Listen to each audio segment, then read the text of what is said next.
Ashamnu, we have been guilty, Beirut. Bagadnu, we have betrayed, Tripoli. Gazalnu, we have stolen, Batroun. I think the fact that we have a built-in collective reflection is something that we should really utilize. I mean, I think that we need to really take that seriously as a community. Most Jews claim that the high holiday period is about self-reflection and transformation, asking for and giving forgiveness,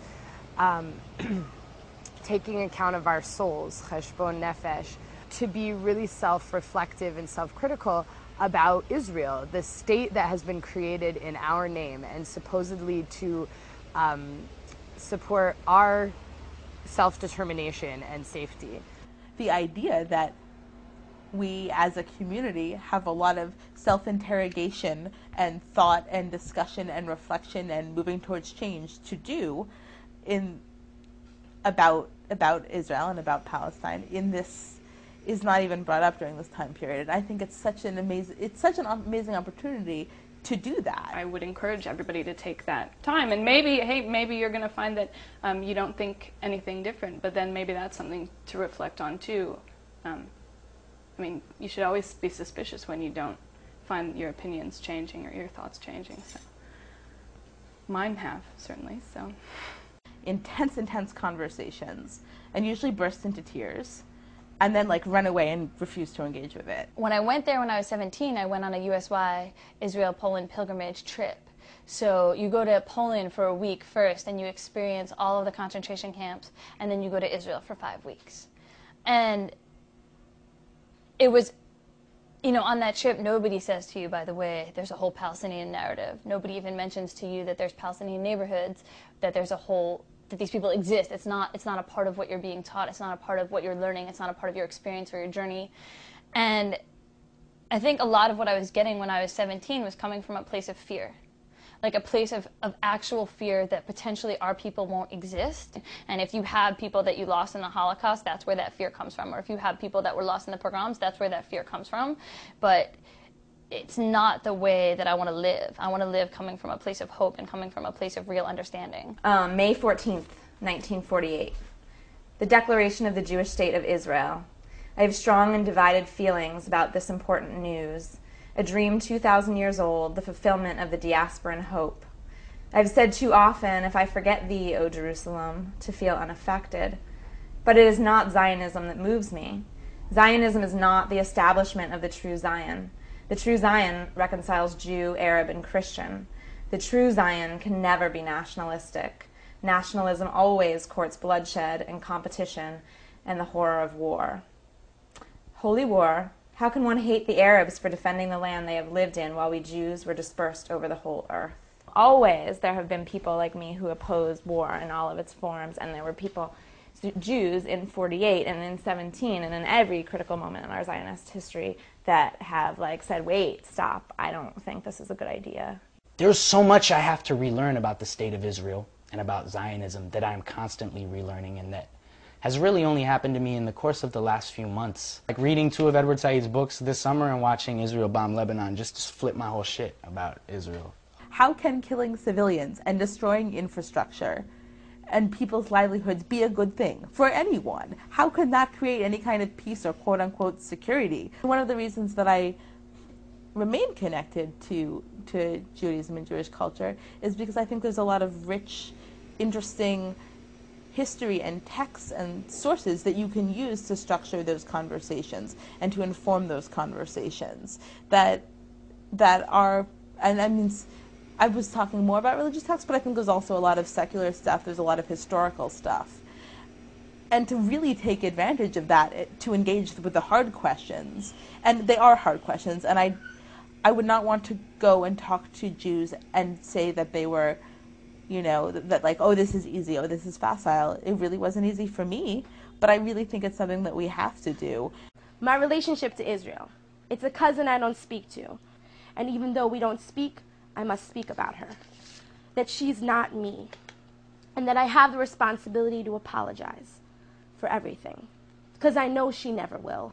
Because I've known racism more than I've known Judaism, known oppression more than I felt part of the chosen race. And maybe that's why we don't speak anymore.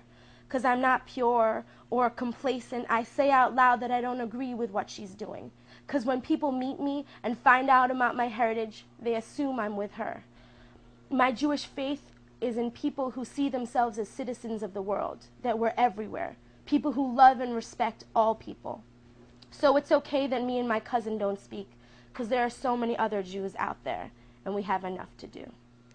Does our existence as Jews have to rely upon oppressing other people? Yeah, the fact of occupation, that daily fact, is seems to call up in me, I don't know, when I try to square occupation with humanism, with a value of human life that is Judaism to me, it doesn't work. And so I'd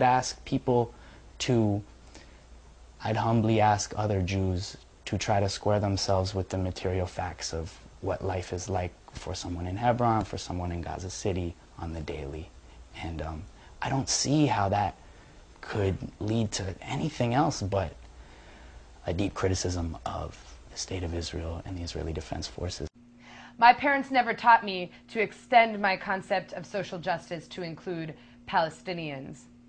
My parents, my schools, my newspapers never encouraged me to hold Israel accountable for its acts of aggression. And now I am angry. You talk about self-hatred? I'll tell you about self-hatred. I'll tell you a story of Arab Jews coerced into changing their names and dropping their native tongues upon entry into this new country, claiming to embrace all of our brothers and sisters, and then exploited in the fields, settled in border towns, brown buffer zones for Jews with white skin afraid to face the dangers of their own colonial project. What the state of Israel is doing to Palestinians. Completely unjust. It's obvious. Anybody who goes there, if you go there and you set foot on the West Bank, I defy anybody to walk away and say that this is just. My hope is that somehow, somewhere, there will be created a space in which Israelis can sit around the table with people who are not Jewish, but really sit around the table. Not Recently, actually 3 months ago, I went to Auschwitz. I had wanted to go to Auschwitz for years. I suppose you can walk out of Auschwitz and say, nobody's ever doing that to us again. We will kill everybody in sight before this ever happens again. Okay? Or you can walk out and say, we are the people who know what happened. We, above all, know what it feels like. And that we, above all, have an obligation to fight against it. So you can go one way or the other. And if you go the first way, you're bombing the Beirut airport 3 hours after soldiers are kidnapped. And if you only care about yourself, and the entire Jewish tradition, as my understanding, is that you cannot just care for yourself. You can't. That it is your obligation, as the religious people would say, as a believer, and the unreligious would say, as a human being. As a human being, there is a social pact that you cannot stand by and watch this without doing something about it. shalom bimromav hu yaseh shalom aleinu ve'al kol ha'olam ve'imeru amen. Oseh shalom bimromav hu yaseh shalom